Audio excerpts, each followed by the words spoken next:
I never thought a single sentence could cut through a lifetime, but that night at our family dinner, it did. My sister leaned back in her chair, smirking, and told me I didn't deserve our family name. My mom agreed. My dad wouldn't even meet my eyes. And for a moment, I felt the room tilt, like I was disappearing right in front of them. Then my grandpa rose, slow, steady, and said something that shattered her smile in an instant. Most people think the story ends there with his words, but the real truth, the part no one saw, came after. My name is Eliana, and for most of my life, I've learned to shrink myself just enough to keep the peace. It wasn't something anyone told me to do, it was something I picked up from the way my family's attention always tilted toward my sister, like a plant bending toward the closest light. She was the star, the favorite, the one who represented the family well. I was the quiet one, the steady one. The one who blended into the background while everyone else sparkled. At work, I'm a project coordinator, the kind of job where being organized and calm actually means something. People there appreciate me. They ask for my input. They trust me to make decisions. But in my parents' house, those same qualities somehow make me forgettable. I've stopped counting how many times my mom told me, "You're too sensitive," right after praising my sister for speaking her mind. Or how often my dad brushed off my small achievements, graduating early, getting promoted like they were polite footnotes to my sister's louder, flashier milestones. Still, I kept trying. Not to impress them, but because something inside me still hoped they'd see me the way Grandpa does. He's always been different. He talks to me like I matter. He listens without interrupting. When I was little, he'd say things like, "A family name doesn't make you worthy. Your character does." I didn't fully understand it then. Now I think he was trying to prepare me for something I'd eventually have to face. The dinner we were invited to was supposed to be a holiday gathering, nothing dramatic. My mom messaged in the family group chat with a list of dishes and a cheerful, "Everyone be on time," but the tone felt too rehearsed, too formal. My sister replied with a string of bragging updates about some award she'd gotten at work, something I knew would dominate the night. My dad sent his usual thumbs-up reaction. I stared at the screen for a while before replying that I'd be there. All week, little things started stacking up. My sister dropping hints about future responsibilities in the family, my mom making comments about how some people weren't pulling their weight, cousins texting me asking if I'd heard the news about Grandpa wanting to name someone in charge of part of the family legacy. No one said it directly, but I could hear the assumption behind every sentence they thought it would be her. I tried to brush it off. I told myself it didn't matter that I wouldn't let old patterns ruin another holiday. But on the drive to my parents' house, the sky looked heavy, like it knew something I didn't. I parked outside, sat for a moment with my hands on the wheel, and told myself, just get through dinner. I had no idea that by the end of the night, everything would break open. By the time the dinner day arrived, the tension had already been simmering for a week, quiet needling moments that stacked themselves into something heavier than I wanted to admit. It started with a message from my sister, a casual, "Can you bring something simple?" We don't want the table to look uneven. She meant food, but the subtext wasn't subtle. I read it twice, then set my phone down without replying for a long minute. Eventually, I typed back a polite acknowledgement, even though the words stung more than they should have. At work, my coworkers kept asking if I was excited for the holidays. I said yes, because it was easier than explaining that holidays in my family often meant navigating invisible tripwires. They complimented the small successes I'd had recently, a project I'd managed well, a supervisor's praise, and for a moment I felt grounded. But as soon as I stepped into my apartment, the confidence faded. It was as if the closer I got to that dinner, the smaller I felt. My sister didn't help. She called 2 days before, her voice bright and sharp, the way it gets when she's already shaping a narrative. She told me Mom wanted the table set a certain way, that Dad didn't want anyone bringing up stressful topics, and that Grandpa had been asking interesting questions about responsibility, leadership, and family values. She said it all so breezily that I almost missed the edge in her tone, an edge that sounded like she'd already decided she was the answer to whatever Grandpa was looking for. "You know, he values tradition," she added casually. "Some people fit that better than others." She didn't have to say my name. I hung up feeling strangely hollow. Something was shifting, and everyone except me seemed to know what direction it was moving. The morning of the dinner, Mom sent a reminder about arrival time and dress code, something she'd never done before. Dad replied with a brief acknowledgement. My sister sent a selfie from the salon with a caption about looking the part tonight. I didn't reply. I just got dressed quietly, choosing a soft sweater and simple earrings clothes that felt like myself rather than a performance. When I arrived at my parents' house, the driveway was already full. Through the windows, I could see silhouettes, moving relatives, greeting each other, laughter, rising glasses, clinking. It should have felt warm. Instead, I felt the weight of old memories pressing against my ribs. Inside, the small interactions began immediately. My aunt hugged me and said I looked sweet. My sister swept in behind me, kissed her on the cheek, and was called beautiful. My mom fussed over the food my sister brought, then turned to mine with a polite but thin smile. Dad walked past me on his way to the living room, giving me a quick pat on the shoulder without stopping. By the time we all sat at the table, the air felt tight. My sister started talking about her latest accomplishment, leaning back in her chair, basking in the attention. Every time I opened my mouth to contribute something small, she cut me off smoothly, confidently, as if she was doing everyone a favor. It was subtle at first, then it wasn't. Somewhere between the clinking glasses and the second round of toasts, a feeling settled into my chest, heavy, certain impossible to ignore. Something was coming, and I wouldn't be able to stop it. The moment I sat down at the table, I felt it, the shift. Conversations dimmed, glances sharpened, and the kind of brittle politeness that only appears when people are waiting for something to happen settled over the room. Candlelight flickered against the holiday decorations, throwing soft shadows across the faces around me. It all looked warm, almost picturesque, but underneath it was the hum of tension I'd grown up recognizing. Dinner began innocently enough. My cousins chatted about work and travel, my uncles debated football, my aunts passed dishes back and forth, but every time I tried to join in, my sister slid her voice right over mine. She didn't even try to hide it. She'd tilt her head, smile sweetly, and speak louder, effortlessly, redirecting attention back to herself. At first, I told myself I was imagining it. I tried again, asked a question, added a small comment. She cut in so smoothly, even I almost believed she hadn't meant to. But her eyes flicked to mine with that familiar spark, the one that said she knew exactly what she was doing. Mom was no help. She was glowing, practically bursting with pride over my sister's latest achievement. She's always been such a natural leader, she announced to the table, lifting her glass. Some people are just born to carry the family forward. Her gaze slid past me like I wasn't even sitting there. Dad didn't say much. He just kept adjusting his silverware, taking sips of water, pretending not to notice the growing imbalance, pretending he didn't hear the way my sister dismissed me with every opportunity.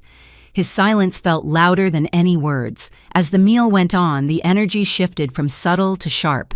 My sister relaxed further in her chair, elbow resting on the back one ankle, crossed over the other. She was glowing with self-satisfaction, almost impatient, as if she was waiting for her moment to strike. She kept bringing up conversations about legacy responsibility, representing the family well. Each mention landed like a breadcrumb leading towards something I didn't want to follow. Grandpa sat quietly near the end of the table, listening, more than speaking, observing each interaction with eyes that missed nothing. He wasn't smiling. He wasn't adding small comments. He was studying, and I could feel it. My sister could too. It made her louder, brighter, more insistent, desperate to be seen. Then came the moment that signaled the start of the unraveling. My aunt asked me about work, genuinely curious. For once, the table actually went quiet enough for me to answer.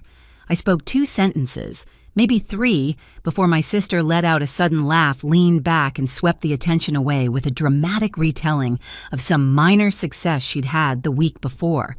It was so blatant the entire table paused. My aunt blinked. My uncle frowned. Cousins exchanged glances. My sister didn't notice, or maybe she didn't care. She was already in full performance mode, spinning a story, commanding the room. And something inside me loosened. Not snapped, not shattered, just loosened. Like a rope that had been pulled too tight for too long, finally giving way. I wasn't angry, not yet. I wasn't even hurt. I was just tired. bone-deep tired, so I chose silence. Not the shrinking kind, not the defeated kind, just a quiet, steady silence that let me see everything clearly. Every smirk, every nod, every time someone looked away instead of speaking up. Then, as dessert plates were being cleared and new drinks being poured, I saw the shift in my sister's posture. She straightened, then leaned back intentionally, eyes glittering. A signal, a setup. She'd found her moment, and the room braced for it, even if they didn't know why. The warmth in the dining room felt wrong, thick, heavy, like it was clinging to my skin. Candlelight flickered across the long table, catching on silverware and the glossy glaze of holiday dishes. Laughter still floated somewhere near the far end, but it felt distant from where I sat. Everything around me had that eerie stillness, right before a storm breaks. My sister dropped her fork with a soft clink, stretching her arms in a slow, deliberate motion. She leaned back in her chair with the confidence of someone who believed the moment belonged to her. Her smile was wide, bright, and painfully rehearsed, the kind she used when she wanted attention to linger on her. Then she looked at me. Her gaze was sharp, beneath the performance slicing through the space between us. I didn't flinch. I didn't look away. I just waited steady, unwilling to shrink into the shadow she always expected me to occupy.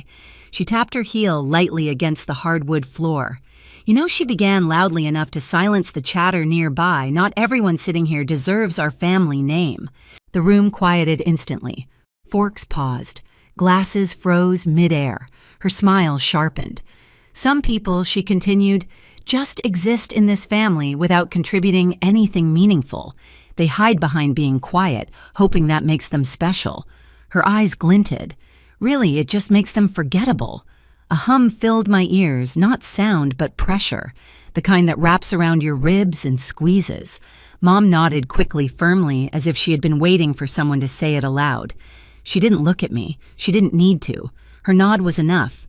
Dad didn't say a word. Instead, he stared hard at the tablecloth thumbs rubbing the folded edge of his napkin.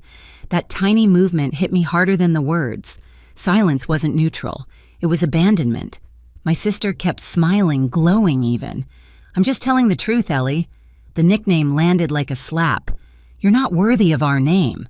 It should have shattered me. But instead, something inside me strangely quieted. My breath didn't hitch. My eyes didn't burn. I just stilled. Like the blow had struck somewhere already numb from years of smaller ones. Relatives shifted uncomfortably. One aunt whispered to another. A cousin looked at me with something like apology, but none of them said anything. And then everything shifted, subtle but unmistakable. All attention pulled toward the opposite end of the table. Grandpa. He hadn't spoken all night, had barely moved, barely reacted. He sat with a calm so deep it was almost unsettling. For a moment I thought maybe he'd let it go. Maybe he'd decided to stay quiet to avoid disrupting the holiday. But then he lifted his glass, just a few inches, just enough for everyone to notice. He looked into the liquid for a long second, then set the glass down with a slow, deliberate tap. The sound echoed. He placed his hands on the table and stood up, not quickly, not dramatically, but with a steady weight that pulled the room's silence taut. My sister's smile brightened. She straightened in her seat, clearly expecting praise or agreement. She'd always believed Grandpa admired her boldness. He looked at me first. His eyes softened just barely, but the softness was enough to crack something tight in my chest. Then he turned to her. "You think she isn't worthy of our name?" he asked. My sister blinked, caught off guard, but recovering fast. "I'm just being honest. We all know she hasn't exactly—" He raised one hand, barely a gesture, but it silenced her instantly. The next words came quiet, but they landed with the force of a hammer. "Then neither do you." Her smile fell so fast it was almost visible, like watching a mask crack and drop to the floor. Her lips parted. Her eyes widened and all the color drained from her face. Gasps rippled around the table. Mom's hand flew to her chest. Dad closed his eyes, shoulders stiffening. Grandpa didn't sit down. He kept his gaze fixed on my sister, unflinching. For months, he said, I've been watching, listening, trying to understand who should guide this family's legacy when I'm gone. A heavy silence followed. Everyone knew what legacy implied, but no one dared interrupt. He continued, voice steady, calm, devastating. "And tonight you showed me everything I needed to know." My sister shook her head, barely audible. "You don't understand. I understand perfectly," he said. "You've mistaken arrogance for strength, entitlement for leadership, cruelty for confidence." Her breath caught. She blinked rapidly, as if fighting tears she refused to let fall. Mom finally found her voice. "Dad, she didn't mean—" He cut her off with a gentle firmness. "But she did, and you nodded." And he gestured toward Dad, looked away. Dad wilted into his chair. Grandpa turned back to me. "Eliana," he said, "you have carried yourself with grace in a family that has not always shown you the same. You listen. You steady yourself. You stand on character. That is what makes someone worthy of a name, not volume, not vanity." My throat tightened, but not with pain, with something else, something like being seen for the first time. My sister whispered, "This isn't fair." But the words hovered weakly, lacking the conviction they once carried. Grandpa looked at her one last time.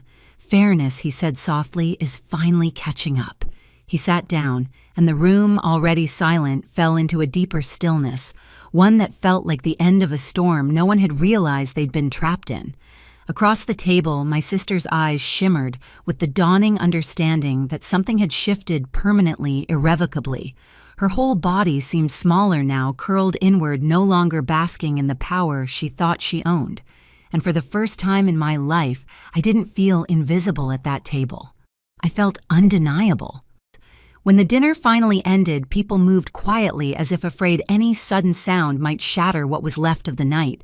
My sister slipped away down the hallway, shoulder trembling, no trace of the confidence she'd worn all evening. My mom followed her, whispering frantically.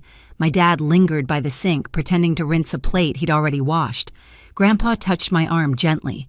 "Come with me," he said. We stepped outside into the cool night air. The backyard was dim, lit only by a strand of old holiday lights my dad never bothered to take down. For a moment, neither of us spoke. The silence was softer than the one inside, less painful, more grounding. I meant every word he said, finally. "I've watched you carry yourself with dignity your whole life, even when they didn't see it, especially then." I swallowed hard. "I always wondered if you noticed." "I noticed," he said, "and tonight only confirmed what I already knew. You're the one I trust with what comes next. The legacy, the decisions, the responsibility. You've earned all of it." It wasn't the inheritance itself that hit me. It was the recognition, the one thing I'd quietly hoped for since childhood. Through the window, I saw my sister's silhouette, her head bowed, her smile gone. I knew I'd remember that moment forever. "Ready to go inside?" Grandpa asked. For the first time that night, I nodded without hesitation. I drove home that night with the kind of quiet I'd never felt before, not empty, not sad, just settled. For years, I thought I had to earn a place in my own family by being small, careful, agreeable. But standing there, hearing Grandpa say those words, I finally understood something simple and freeing. Worthiness isn't granted by a last name. It's revealed by how you live. I don't know what will happen between us moving forward. Families don't break and mend in a single evening. But I do know this. I walked out of that house carrying my name differently. If you've ever felt unseen in your own family, tell me your story in the comments. And subscribe if you want more stories like this. My sister didn't even raise her voice when she said, "You're not coming to Hawaii for Christmas." Mom wouldn't look at me. Dad hid behind his phone, and Brad almost smiled like he'd spent years waiting for this exact moment. But I didn't fold. Something inside me pulled tight, cold, steady, deliberate. The kind of feeling that doesn't explode. It plans. They thought they'd cornered me at that table. They had no idea that was the moment everything shifted. If they'd known what I was about to set in motion, they might have walked away first. My name is Emmy, and if you'd met my family years ago, you might have sworn we were the soft kind, the type who baked together on Sundays and left long birthday voicemails. That version existed once. I'm not imagining it. I remember Mara, my older sister, slipping her hand into mine every time we crossed a busy street, like she feared the world might swallow me whole if she let go. I remember us whispering in the kitchen at midnight, stealing cookies we weren't supposed to have, laughing so hard we had to hide our faces in our sleeves. She used to say, "I'll always have your back." And I believed her the way little sisters do completely, but something shifted when Brad entered the picture. Brad, my brother-in-law, arrived with big ambition, bigger opinions, and a smile that always felt a few degrees too practiced. Mara adored that shine in him. I learned slowly that every piece of attention she gave him was a piece taken from me. Not all at once. It happened inch by inch. Shorter calls, visits cut early, inside jokes that didn't include me anymore. A new rhythm in the family where I was always a half step behind, like someone had quietly turned the volume down on my existence. At first I explained it away. Mara was building a life. People grow up, stretch out, rearrange their priorities. I didn't want to seem needy or dramatic, so I stayed generous, helped when they needed an extra payment covered, answered late-night calls when Brad needed a quick favor, filled the empty spaces with understanding. That's what you do when you love someone, right? You extend grace, even when you shouldn't. But the gaps grew into something sharper. Family dinners where Mom called Mara the responsible one right in front of me. Dad shrugging off my ideas because Mara already handled it. Holidays where I arrived and realized everyone else had been there an hour earlier. Little things, yes, but little things add up. They tell a story before you're ready to admit you're reading it. Looking back, the signs were there long before Hawaii was even mentioned. A strange tension in the air when I walked into a room. Brad's smirk whenever a conversation shifted away from him. Mara's way of tucking her phone under a napkin when I approached, like my presence was an interruption. Even the group chat rebuilt without me as if I were a file too outdated to transfer. I tried to bring it up once gently. Mara brushed it off with a laugh. "You're overthinking again, Em." Maybe she believed that. Maybe she needed me to. But sitting at that dinner table the night she announced I wasn't invited to Hawaii, I realized something with a clarity that felt almost physical. This wasn't confusion or neglect or drifting apart. It was removal, deliberate, measured, and I wasn't imagining any of it. I used to tell myself families don't just decide to carve someone out. There has to be a misunderstanding, a miscommunication, something you can fix if you just stay patient enough. But the winter before the Hawaii incident proved me wrong in a way I still feel in my spine. It was at my parents' house during one of those holiday gatherings where the air smells like cinnamon and old furniture. I'd stepped away to find an extra blanket walking down the hallway lit only by the dim glow from the living room. That's when I heard Mara, my sister, through a half-closed door. Her voice was thin, almost clipped. "She's a liability," she whispered. I froze. Brad, my brother-in-law, murmured back. "She clings. Honestly, I think she wants us to feel bad taking trips without her. She's jealous." Then Mara's laugh. Short, cruel. "She can barely keep her life together. I'm tired of propping her up." A pause. "She doesn't need to come to Hawaii. She'll ruin it." I can still feel my hand tightening around the blanket I never ended up grabbing. There's a kind of quiet that knocks the air out of you, not because it's loud, but because it's suddenly obvious you've been the punchline in a conversation you weren't supposed to hear. I didn't walk in. I didn't confront them. I just stepped back into the hallway, let the noise of the house swallow me, and carried that silence like something sharp I couldn't put down. After that night, the signs didn't just multiply, they glowed. Group chats formed without me. Invitations got lost. Mara's updates about family plans became vague and summary-like, as if she was briefing a coworker she barely tolerated. When she did call, it always ended with something she needed. A ride, a transfer, a cover story. My name only popped up when it was convenient for her. And Brad, he was worse in the subtle way only smug people manage. The raised eyebrow when I arrived too early. The smirk when I offered to help and he replied, "We've got it." The way he'd correct me on things he didn't even understand just to remind me of where he believed I stood. I learned to read the air around him like weather. If he was smiling, it meant someone was about to get rain. But the turning point wasn't the hallway or the whispering. It came weeks later in the form of an email. My phone buzzed while I was cleaning up my apartment. The sender's name was my mother's, but the message wasn't meant for me. Attached was a rental contract for a beachfront property in Hawaii, and a note addressed to Mara, "Don't tell her. She'll make it dramatic. We don't need her energy ruining things." I stared at it for a long time, not because I didn't understand, but because I finally brutally did. All the little cuts, the exclusions, the quiet evasions, they weren't symptoms of people drifting apart. They were strategy, a coordinated one, and I'd been letting it happen out of love or loyalty or fear of being the one who made it dramatic.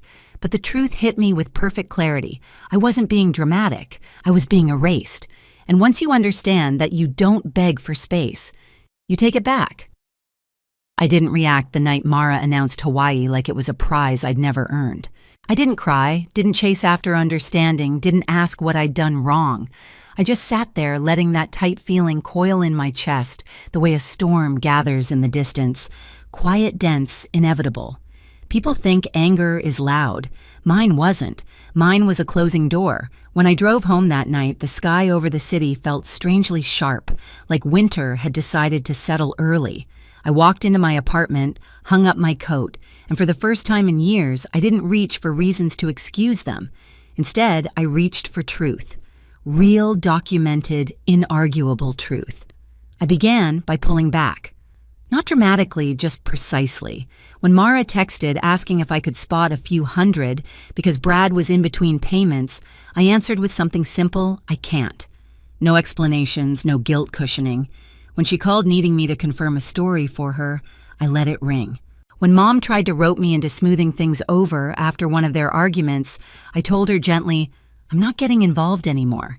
Each step was small, deliberate, and strangely freeing. Then came the lake house.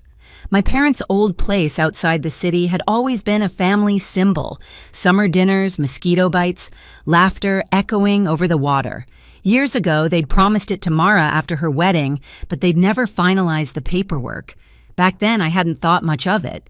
Now, with the email's words still burning a line through my mind, I began to wonder. So I pulled out my own documents, checked old files, cross-referenced what I had with public records, and there it was, stark and neat. Legally, I was still co-owner. They'd never completed the transfer, which meant every renovation, every expense, every decision needed both signatures. And that wasn't the only problem. Payments were overdue. Bills hadn't been cleared. Maintenance fees were untouched. And Brad, always so sure of himself, had been renting the place out under the table to make extra cash, something I confirmed with a single call to the county office. The woman on the line politely explained that any rentals required documented owner permission from both parties. I ended the call with a new kind of calm settling into me. This wasn't revenge. Not yet. This was reclamation. I organized everything methodically: payments, overdue bills, tax notices, ownership confirmations. I wasn't out to hurt them. I wasn't breaking anything. I was simply gathering the pieces of a picture they hoped I'd never see. And as I stacked the papers into a neat folder, I realized something they'd spent years treating me like I was fragile, reactive, dramatic. But my silence wasn't weakness. It was calculation. And the next time we sat at a dinner table together, I wouldn't be the one folding. I arrived at my parents' house early on purpose, not to help, not to smooth things over the way I used to, but to feel the room before everyone else stepped into it. The dining table was already set, silverware lined up perfectly, holiday napkins folded into neat triangles Mara had always insisted on using because it looks more put together. I traced the edge of one with my finger and wondered how many years I'd mistaken performance for closeness. By the time everyone filed in, the air felt heavy with the kind of politeness that only exists when something dangerous sits underneath it. Mara walked in first wearing a dress the color of champagne and a confidence that had always felt a size too big. Brad followed, rolling his shoulders like the house belonged to him now.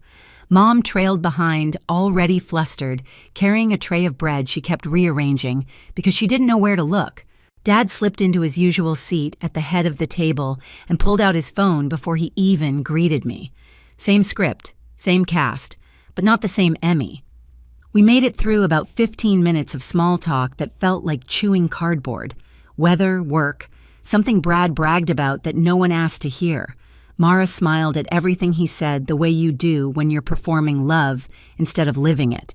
Then Mom brought up Hawaii, so she began voice light but trembling around the edges. The flights are all set for next week. The place looks beautiful. Right on the water. Mm-hmm. Mara chimed in, not looking at me. We got really lucky. I watched. Her watched Brad lean back like he was settling in for a show. Watched Dad glance at his phone again so he wouldn't have to meet my eyes. And then right on cue, Mara delivered it again, the same line that had cut through me like ice days before. You're not coming to Hawaii for Christmas, Emmy. It's already decided. The room went silent, the kind of silence that has weight. Mom blinked fast. Dad scrolled nowhere. Brad smirked, subtle, but visible, the expression of a man who thinks he knows exactly how someone will crumble. But I didn't. I folded my hands, sat back, let the quiet stretch until even Mara shifted. And then I reached into my bag, pulled out a single folder, and placed it on the table as gently as someone setting down a glass ornament. Mara, I said, my voice calm enough to make her blink, before we talk about Hawaii, we need to talk about the lake house. Her fork stopped halfway to her mouth. What about it? I pushed the folder toward her. Open it. She hesitated. Brad leaned forward, eyebrows tightening. What is this documentation? I said. Payments, bills, county notifications, ownership records. Mom gasped softly. Dad set his phone down for the first time that evening. Mara flipped open the folder, scanning the first page. Her face didn't change right away, but Brad's did. A small twitch at the corner of his jaw, a shift in posture, a calculation starting to crack. You're still on the deed, Mara said, voice suddenly thinner. Yes, I answered. The transfer was never completed. Legally, I still own half, which means every renovation, every decision, and every rental required my signature. Brad's head snapped up. Rentals? Yeah, I said, turning to him. The county office confirmed multiple short-term rentals tied to your name, but since I never approved them, they're invalid. Mom pressed a hand to her chest. Dad's face drained of color. Mara tried to recover. Emmy, if this is about Hawaii, it's not about Hawaii, I cut in. This is about years of decisions made behind my back, years of being treated like I don't exist until you need something, years of being erased. Brad scoffed. So what? You think you can just walk in here and I'm not thinking? I replied. I already did. I pulled out the next paper. Set it in front of him. This is the county notification. Since I didn't authorize the rentals, the property is now under review. And until that's resolved, no one is allowed to use the lake house. Mara went pale. That's our house. It was promised to you, I said calmly. Never finalized. Legally, it's still partly mine. Brad's voice rose. This is insane. No, I said. What's insane is expecting me to stay quiet while you take advantage of property you don't fully own. What's insane is treating me like I'm disposable and then being shocked when I stop playing along. Mom whispered, Emmy? Sweetheart? But I wasn't looking for comfort. I was looking for clarity. So here's what's going to happen. I continued. You and Brad are moving out of the lake house. Effective immediately. Mara's eyes widened, filling with the kind of fear people feel when they finally realize someone they underestimated has teeth. Emmy, you wouldn't do that. I met her gaze head on. I already did. The county has the documents. The review is underway. You'll need to remove your things by the end of the week. Silence slammed into the room. Mom's eyes filled with tears she didn't know where to place. Dad stared at me like he was seeing me as an adult for the first time. Brad sank back in his chair, smirk gone, bravado evaporated. Mara shook her head slowly. Why now? Why this? Because you made a choice, I said. And for once, I'm making one too. Brad leaned forward, voice low. What do you want? I breathed in, steady, centered. I want boundaries, I said. I want respect. And I want you to understand that erasing someone doesn't make them powerless, it makes them patient. Mara's lip trembled. We were just protecting yourselves, excluding me, calling me dramatic behind closed doors. I leaned in just enough. You created this. Another silence, this one different, heavy with consequences. I gathered my things, stood up, and looked around the table. Mom trembling, Dad speechless, Mara hollow, Brad defeated. "You thought I'd fold?" I said quietly. "But I don't fold. I calculate." And with that, I walked out calm, steady, unshaken. Behind me, no one moved, not even Brad. They moved out faster than anyone expected. Within 4 days, the lake house porch, once cluttered with Mara's decor and Brad's oversized gear, stood bare, swept clean by urgency rather than respect. The County Review forced their hand, but the truth was simpler. They knew dragging their feet would only expose more of what they'd tried to hide. Mom called twice, her voice soft trembling around edges she couldn't smooth anymore. Dad left a voicemail saying he never realized how bad things had gotten. I didn't return either message right away, not out of spite, just clarity. Sometimes silence isn't punishment, it's oxygen. The Hawaii trip fell apart just as quickly. Flights canceled, plans dissolved. No one celebrated, no one posted photos. The vacation that was supposed to exclude me ended up excluding everyone. I drove to the lake house the following weekend. Winter sunlight spilled across the water, pale and steady. For the first time in years, the place felt mine, not shared, not borrowed, not tolerated. Mine. I stood on the empty porch and let the quiet settle. Not the heavy quiet I'd carried at their dinner table, but a gentler one. A quiet that made room instead of taking it. People think justice comes with noise, but sometimes it sounds like keys in your own hand turning freely in a lock no one thought you'd claim. Justice didn't come with shouting or slammed doors. It came in the steady way my life stopped shrinking around people who treated me like an afterthought. Standing there at the lake house, I realized something simple. Family isn't defined by blood, but by who refuses to erase you. I'm not angry anymore. I'm not waiting for apologies that won't come. I'm building something quieter, stronger mine. If you've ever been pushed out by your own family, you're not alone. Tell me where you're watching from, share your story, and hit subscribe so you don't miss the next one.